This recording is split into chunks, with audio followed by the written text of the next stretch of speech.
नमस्कार, मैं हूं सत्यपाल और आप देख रहे हैं CWB हिंदी न्यूज।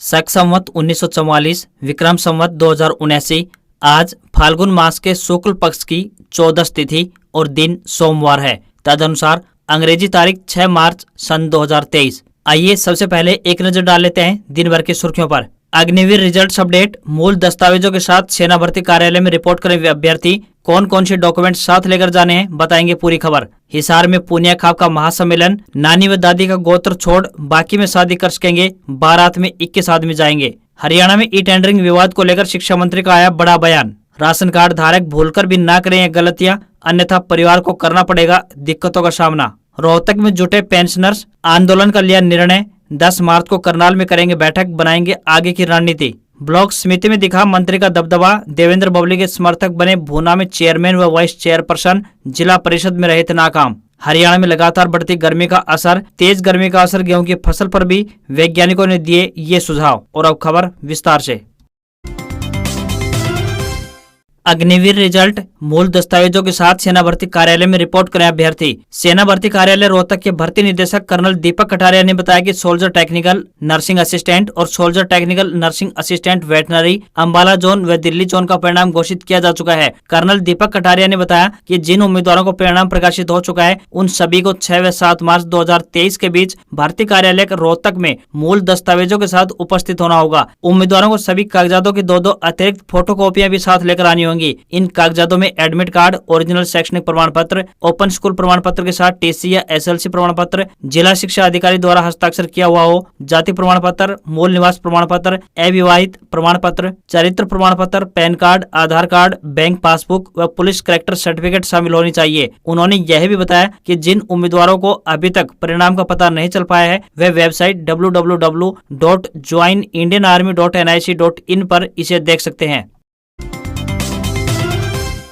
हिसार में पुनिया खाप का महासम्मेलन। नानी दादी का गोत्र छोड़ बाकी में शादी कर सकेंगे, लव मैरिज अमान्य, बारात में 21 आदमी जा सकेंगे। हरियाणा के हिसार में अखिल हरियाणा सर्वजातीय पुनिया खाप का महासम्मेलन हुआ, जिसमें फैसला लिया गया कि गोद भराई में 5 आदमी जाएंगे, बारात में 21 आदमी जाएंगे और 101 रुपए देकर बारात रवाना की जाएगी। गोत्र बचाओ अभियान के तहत यह फैसला लिया गया है। युवक युवती लव मैरिज करते हैं और ग्रामीण परिवेश को दूषित करते हैं, इसे अमान्य करार दिया जाएगा। माँ बाप की आज्ञा जरूरी है। यह भी फैसला लिया गया कि पहले हमारे समाज में 4 गोत्र छोड़कर शादी करने का नियम है, मगर इससे बच्चों के रिश्ते करना मुश्किल हो गया है, इसलिए मजबूरीवश अब नानी और दादी को गोत्र छोड़कर बाकी सभी गोत्र में शादी कर सकेंगे। डीजे पर पूर्ण रूप से प्रतिबंध लगाने के साथ ही कहा गया कि बीन और ढोलक बजा लो, लेकिन गंदे गाने ना सुनो। सर्वजातीय पुनिया खाप में फैसला लिया गया कि बिना दहेज शादी करने वाले परिवार को 11,000 रुपए देकर सम्मानित किया जाएगा, ताकि दहेज प्रथा कुरीति पर रोक लग सके। नशा रोकने के लिए भी हर गाँव में 11 सदस्यीय कमेटी बनाई जाएगी। समाज ने फैसला लिया कि जीव और भ्रूण हत्या नहीं होगी और मृत्यु भोज भी नहीं किया जाएगा। पुनिया खाप की ओर से कॉलेज खोला जाएगा, इसके लिए जगह बाद में निर्धारित कर ली जाएगी। वहीं बरवाला के पास खरक पुनिया खाप में चबूतरे का निर्माण किया जाएगा।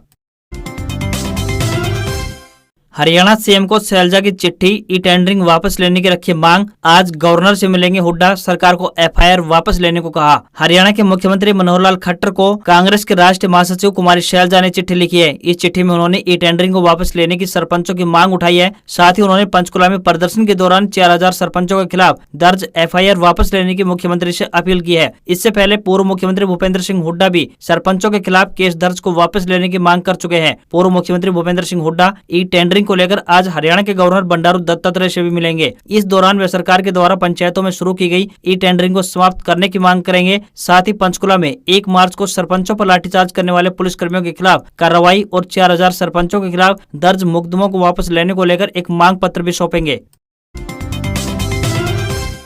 हरियाणा के सरपंचों पर रात में एक्शन। पुलिस ने उखाड़े तंबू। अब 9 को सीएम से करेंगे बात। विफल होने पर करनाल कूच। पंजाब हरियाणा हाईकोर्ट के निर्देश पर ई टेंडरिंग का विरोध कर रहे सरपंचों पर पंचकुला पुलिस ने रात में एक्शन लिया। मुख्य मार्ग पर सरपंचों के पक्के धरने में लगे प्रदर्शनकारियों के तंबू उखाड़कर पुलिस ने करीब 80 घंटे बाद शनिवार देर रात रास्ता बहाल कराया। इस दौरान सरपंचों ने पुलिस की कार्रवाई का जमकर विरोध किया। पुलिस ने हिरासत में लेते हुए उन्हें देर रात रिहा कर दिया। अब सरपंचों की 9 मार्च को मुख्यमंत्री मनोहर लाल खट्टर से बात होगी। सरपंच एसोसिएशन के प्रधान रणवीर सिंह शैमन ने पंचकुला पुलिस की इस कार्रवाई पर विरोध जताया। उन्होंने कहा कि मुख्यमंत्री मनोहर लाल खट्टर से वार्ता यदि विफल हो जाती है तो 11 मार्च को सभी सरपंच अपनी मांगों को लेकर सीएम सिटी करनाल के लिए कूच करेंगे। वहां वे मुख्यमंत्री आवास का घेराव करेंगे। उन्होंने चेतावनी देते हुए कहा कि जब तक उनकी मांगों को नहीं माना जाता आंदोलन जारी रहेगा। रोहतक पहुंचे मंत्री कमल गुप्ता, बोले पाक अधिकृत कश्मीर किसी भी क्षण हो सकता है भारत का हिस्सा, नरेंद्र मोदी करेंगे यह कमाल। हरियाणा के रोहतक में व्यापारियों द्वारा आयोजित अभिनंदन समारोह में रविवार को शहरी निकाय मंत्री कमल गुप्ता पहुंचे, जिन्होंने चुनाव के नजदीक आते ही एक नई चर्चा को जन्म दे दिया। उन्होंने कहा कि आने वाले 2 से 3 साल में किसी भी क्षण पाक अधिकृत कश्मीर भारत में शामिल हो सकता है और यह काम नरेंद्र मोदी करेंगे। उन्होंने तो विपक्षी दल के नेताओं को जयचंद तक करार दे दिया। नगर निगम, नगर पालिका और नगर परिषद के अधीन आने वाली दुकानों का दुकानदारों को मालिकाना हक स्वामित्व योजना के तहत देने के बाद बीजेपी की व्यापार प्रकोष्ठ ने अभिनंदन समारोह आयोजित किया। इस दौरान मंत्री कमल गुप्ता ने कहा कि हम 2014 से पहले सशक्त नहीं थे, लेकिन अब सशक्त हो चुके हैं और जिस पाकिस्तान ने हमारे क्षेत्र पर कब्जा कर रखा है, अगले 2 से 3 साल में किसी भी क्षण पाक अधिकृत कश्मीर भारत का हिस्सा बन जाएगा और ये काम नरेंद्र मोदी करेंगे। दिग्विजय चौटाला की शादी में पहुंचेगी बॉलीवुड हस्तियां, सलमान खान से लेकर बाबा रामदेव तक को न्योता, लगन रंधावा से लेंगे 7 फेरे। हरियाणा के डिप्टी सीएम दुष्यंत चौटाला के भाई दिग्विजय चौटाला की शादी की तैयारियां जोरों पर हैं। दिग्विजय चौटाला खुद अपनी शादी के निमंत्रण दे रहे हैं। उनकी शादी में बॉलीवुड हस्तियों से लेकर राजनीतिक हस्तियां शामिल होंगी। खुद दिग्विजय चौटाला, बॉलीवुड स्टार सलमान खान, सिंगर कैलाश खेर, महाराष्ट्र के मुख्यमंत्री एकनाथ शिंदे, पतंजलि अध्यक्ष बाबा रामदेव को शादी का निमंत्रण दिया है। हाल ही में अजय चौटाला ने पंजाब के पूर्व सीएम प्रकाश सिंह बादल को भी बेटे की शादी का निमंत्रण दिया था। पंजाब के अमृतसर की रहने वाली लगन कौर रंधावा से दिग्विजय चौटाला की शादी तय हुई है। लगन कौर रंधावा के दादा अकाली सरकार में डिप्टी स्पीकर रह चुके हैं, जबकि उनके पिता दीपकरण रियल एस्टेट कारोबारी हैं। सिरसा में समारोह की तैयारियां चल रही हैं। करीब 18 एकड़ जमीन में टेंट लगाया जा रहा है। इसके बाद 15 मार्च को दिल्ली में शादी की रिसेप्शन है। चौटाला परिवार ने सिरसा में शादी समारोह में शामिल होने के लिए प्रदेश की सभी पंचायतों को भी निमंत्रण दिया है। दिग्विजय चौटाला अपने पिता अजय चौटाला के साथ अपने दादा ओम प्रकाश चौटाला से भी आशीर्वाद ले चुके हैं। WFI विवाद पर बोली रेसलर्स, विनेश ने कहा प्रैक्टिस नहीं कर पा रहे, कमेटी का कार्यकाल 8 मार्च को खत्म हो रहा, रिपोर्ट का इंतजार। भारतीय कुश्ती संघ यानी WFI के अध्यक्ष ब्रजभूषण शरण सिंह पर यौन शोषण के आरोप लगाने वाले रेसलर्स साइट कमेटी की रिपोर्ट का इंतजार कर रहे हैं। ओवरसाइट कमेटी को 1 महीने में रिपोर्ट सौंपनी थी, लेकिन 1.5 महीने बाद तक रिपोर्ट नहीं आई है। इससे नाराज रेसलर विनेश फोगाट ने कहा कि इंटरनेशनल मुकाबले शुरू हो चुके हैं, लेकिन हम खेल नहीं पा रहे हैं। उन्होंने कहा कि ये मुश्किल समय है क्योंकि हम प्रैक्टिस नहीं कर पा रहे हैं। जब तक हम ये लड़ाई नहीं जीत पाते तब तक हम इंतजार करेंगे। पहले हम ये मेडल जीतना चाहते हैं, उसके बाद हम किसी बड़े मैच में खेलेंगे। साक्षी मलिक ने कहा कि कमेटी ने 10 दिन का समय दिया है। उम्मीद है कि जल्द से जल्द फैसला आए और हमारे हक में आए, क्योंकि हमने बहुत हिम्मत करके ये कदम उठाया है। सीएम गिफ्ट पोर्टल का पहला फेज पूरा, 51 उपहारों से मिले 1.15 करोड़ रुपए, 21 लाख लगी मनोहर लाल की 3D स्टैचू की बोली। प्रधानमंत्री नरेंद्र मोदी की तर्ज पर शुरू किए गए सीएम गिफ्ट पोर्टल का पहला फेज पूरा हो चुका है। उपहार पोर्टल के जरिए नीलामी के लिए रखे गए कुल 51 उपहारों को 1,14,95,000 रुपए का डोनेशन मिला है। सबसे महंगी 21 लाख रुपए की बोली मुख्यमंत्री मनोहर लाल खट्टर की 3D प्रिंटेड स्टैचू की लगाई गई है। मुख्यमंत्री को मिले उपहारों की नीलामी से प्राप्त डोनेशन को समाज की भलाई के लिए खर्च किया जाएगा।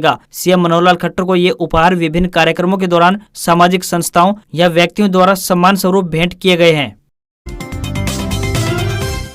हिसार एयरपोर्ट तलवंडी राणा रोड विवाद, पूर्व कांग्रेस प्रदेशाध्यक्ष कुमारी शैलजा बोली केवल तानाशाह ऐसा करते हैं, सरकार को आपकी बात माननी होगी। हिसार एयरपोर्ट से तलवंडी राणा के लिए स्थायी सड़क को लेकर चल रहे धरने पर कांग्रेस के पूर्व प्रदेशाध्यक्ष कुमारी शैलजा पहुंची। कुमारी शैलजा ने कहा कि हमारी पार्टी आप लोगों का पूरा समर्थन करते हैं, आप लोगों की मांग जायज है। इस मामले को लेकर मैं हरियाणा सरकार को चिट्ठी लिखूंगी। शैलजा ने कहा कि लोगों की भलाई के लिए सरकार बनती है, अगर किसी की भलाई न कर सको तो उसका नुकसान भी नहीं करना चाहिए। लोकतंत्र में चुनाव आते हैं, लोग वोट के अधिकार से अपनी पसंद बताते हैं। सरकार बनने के बाद हुकूमत में बैठे लोगों का फर्ज होता है कि वे लोगों के कल्याण के लिए कार्य करें। आज कल्याण का काम तो दूर, लोगों को पीड़ा दी जा रही है। पूर्व प्रदेश अध्यक्ष ने कहा कि इस सरकार को आम लोगों की बजाय भूमाफिया का साथ चाहिए। सड़क बनाने में सरकार को दिक्कत क्या है, रात को सड़क उखाड़ने का मतलब क्या है। शैलजा ने कहा कि सरकार को आप लोगों की बात माननी होगी।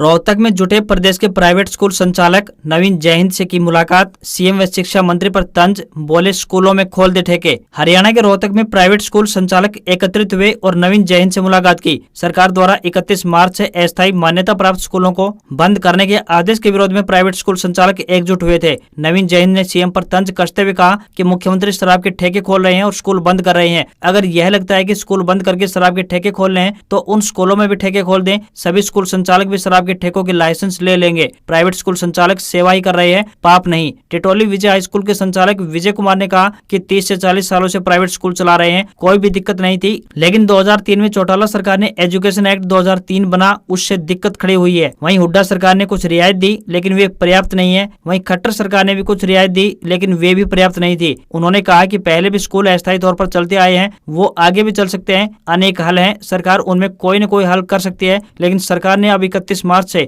अस्थायी मान्यता प्राप्त स्कूलों को बंद करने का एकदम से ऐलान कर दिया है, जिससे लाखों बच्चे पढ़ रहे हैं, वे कहाँ जाएंगे। यहाँ तक कि स्कूल का हजारों स्टाफ भी बेरोजगार हो जाएगा।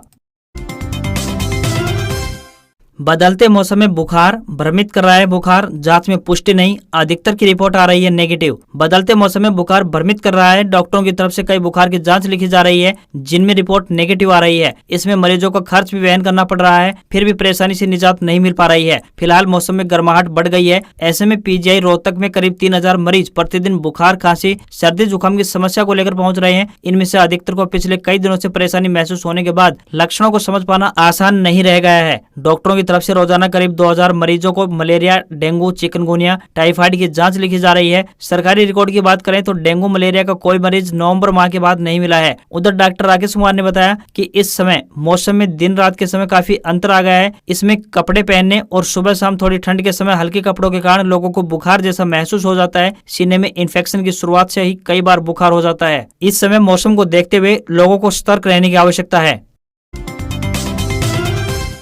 हरियाणा में ई टेंडरिंग विवाद को लेकर शिक्षा मंत्री का आया बड़ा बयान। हरियाणा में ई टेंडरिंग प्रक्रिया पर सरपंचों के चल रहे आंदोलन पर प्रदेश के स्कूल शिक्षा मंत्री कंवरपाल गुर्जर ने दो टूक कहा है कि सरपंचों के दबाव में सरकार नहीं आएगी। दरअसल पत्रकारों ने उनसे स्पष्ट पूछा था कि क्या सरकार दबाव में आएगी, तो वहीं कंवरपाल ने कहा कि सरकार दबाव में बिल्कुल नहीं आएगी, लेकिन बातचीत के रास्ते खुले रहेंगे। सरपंचों की तरफ से ई टेंडरिंग के विरोध करने पर कंवरपाल ने कहा, पंचायतों में जो ई टेंडरिंग है, मैंने अपने हलके में एक सरपंचों की मीटिंग ली थी। मैंने अपनी बात रखने के बाद उन्हें कहा था कि किसी का भी कोई प्रश्न हो तो पूछ सकता है, आपको क्या प्रॉब्लम है मुझे बता दें। एक आदमी ने भी मेरे से प्रश्न नहीं पूछा। अब भी मैं तैयार हूं, अगर सरपंच मिल बैठकर बात करना चाहते हैं तो मुझे ई टेंडरिंग के नुकसान बता दें कि क्या है। ई टेंडरिंग 100% सरपंच के हक की चीज है, खिलाफ नहीं है। हमने ई टेंडरिंग में बदलाव करते हुए यही योजना बनाई है कि कौन सी गली बनेगी, कौन सी नाली बनेगी, कौन सा कम्युनिटी सेंटर बनेगा, उसका निर्णय सरपंच लेगा, उसकी देखभाल भी सरपंच करेगा। अगर जांच होगी तो ठेकेदार की होगी, अगर जांच होगी तो जेई की होगी, और अगर जांच होगी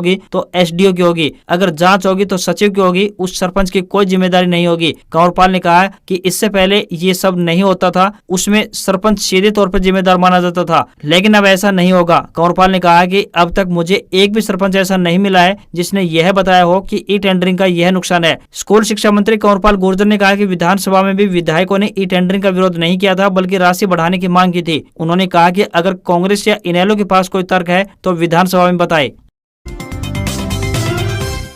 हरियाणा में लगातार बढ़ती गर्मी का असर गेहूं की फसल पर साफ दिखाई देने लगा है, जिससे किसानों और कृषि वैज्ञानिकों की भी चिंता बढ़ गई है। इस बार सर्दी का सीजन ज्यादा लंबा नहीं चला और फरवरी मध्य के बाद से ही तापमान में बढ़ोतरी दर्ज होने लगी है। हालांकि विशेषज्ञों का कहना है कि आने वाले सप्ताह में तापमान में गिरावट आ सकती है और 25 मार्च तक मौसम गेहूं की फसल के लिए अनुकूल रहेगा। किसानों का कहना है कि तेज गर्मी का असर गेहूं की फसल पर पड़ रहा है। यदि बरसात हो जाए तो कुछ हद तक कम हो सकता है। अगर बरसात नहीं होती है तो फसल उत्पादन कम होगा। हालांकि कृषि वैज्ञानिकों ने बताया कि DBW 187, DBW 303 व DBW 836 तीनों नई किस्में मौसम से लड़ने के लिए सक्षम है और प्रदेश में 50% रकबा इन्हीं किस्मों की बुआई का है। कृषि वैज्ञानिकों ने बताया कि दिन का तापमान 30 से 32 डिग्री सेल्सियस और रात का तापमान 15 डिग्री सेल्सियस से नीचे रहता है। तब तक किसानों को घबराने की कोई आवश्यकता नहीं है, लेकिन दिन का तापमान 35 डिग्री सेल्सियस से अगर ऊपर जाने लगता है तो गेहूं के बनने वाले दानों पर बुरा असर पड़ सकता है। हिसार के कृषि वैज्ञानिकों ने बताया कि बढ़े हुए तापमान से बचने के लिए किसानों को आवश्यक आवश्यकता अनुसार हल्की सिंचाई करने की सलाह दी जाती है।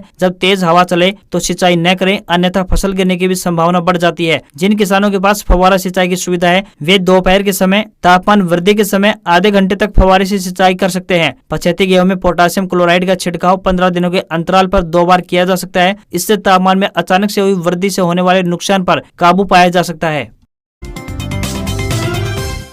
राशन कार्ड धारक भूलकर भी ना करें ये गलतियां, अन्यथा परिवार को करना पड़ेगा दिक्कतों का सामना। केंद्र सरकार की तरफ से गरीब लोगों के लिए अनेक प्रकार की योजनाएं समय समय पर चलाई जाती रही हैं। इसी दिशा में सरकार की तरफ से राशन कार्ड के जरिए सभी गरीब लोगों को अनाज मुहैया करवाया जाता है। राशन कार्ड धारकों के लिए यह खबर काफी अहम होने वाली है। केंद्र सरकार की तरफ से गरीब लोगों को भी फ्री राशन देने की योजना शुरू की गई थी। अब इस योजना को 31 दिसंबर 2023 तक जारी रखने की घोषणा सरकार की तरफ से की गई है। आपको इस बात का विशेष ध्यान रखना है कि जिनके पास 4 व्हीलर है वह मुफ्त राशन का फायदा नहीं उठा सकते। यदि 4 पहिया वाहन होने के बाद भी आप इस योजना का लाभ ले रहे हैं तो आगे चलकर आपको परेशानियों का सामना करना पड़ सकता है। इसलिए बेहतर होगा कि अभी से आप इस योजना का लाभ न उठाएं। दूसरे नियम की बात करें तो यदि आपके पास अपनी आय से अर्जित 100 वर्ग मीटर का प्लाट, घर या फ्लैट है तब भी आप मुफ्त राशन का लाभ नहीं उठा सकते हैं। तीसरा नियम यह है कि यदि आप गांव में रहते हैं और आपकी आमदनी 2 लाख रुपए सालाना या इससे ज्यादा है तब भी आप फ्री राशन योजना का लाभ नहीं उठा सकते। शहर के मामले में सालाना आय आमदनी की बात करें तो 3 लाख रुपए या इससे ज्यादा नहीं होनी चाहिए। वहीं गांव में ट्रैक्टर का मालिकाना हक और शस्त्र लाइसेंस रखने वाले भी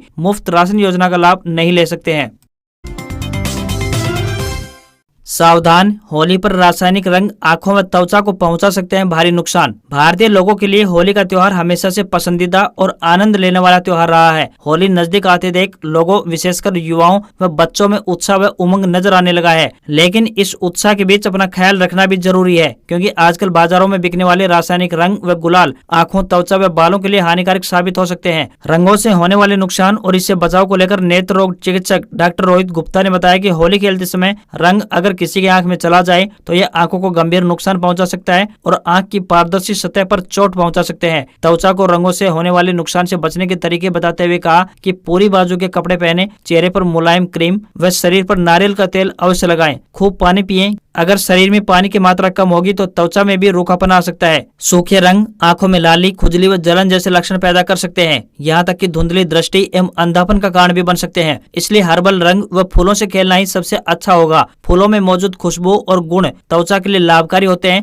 बाल रोग विशेषज्ञ डॉक्टर विवेक बंसल ने बच्चों व उनके अभिभावकों से आग्रह किया है कि जब बच्चे होली खेलने के लिए घर से बाहर निकले तो उनके शरीर पर सरसों का तेल लगा देना चाहिए। चेहरे, हाथ, पैर और शरीर की खुली जगहों पर जरूर लगाएं। होली में रंग खेलने के दौरान बच्चे पूरा दिन पानी में भीगते रहते हैं। इसके कारण कई बार बीमार पड़ सकते हैं, अतः उन्हें पानी में अधिक भीगने के लिए भी मना करें। इस साल होलिका दहन 7 मार्च को शाम 6:24 से आरंभ होकर रात 8:51 के बीच होगा और यह समय 2 घंटे 27 मिनट तक रहेगा। तो वहीं रंगों का त्योहार धुलंडी 8 मार्च को मनाया जाएगा। आज खबरों में बस इतना ही। देखते रहिए CWB हिंदी न्यूज। नमस्कार। अगर आप देश दुनिया की ताजा तरीन खबरों से अवगत रहना चाहते हैं तो हमारे दूसरे चैनल CWB हेडलाइंस को अवश्य ज्वाइन करें। चैनल को लाइक, शेयर व सब्सक्राइब करना ना भूलें। नमस्कार।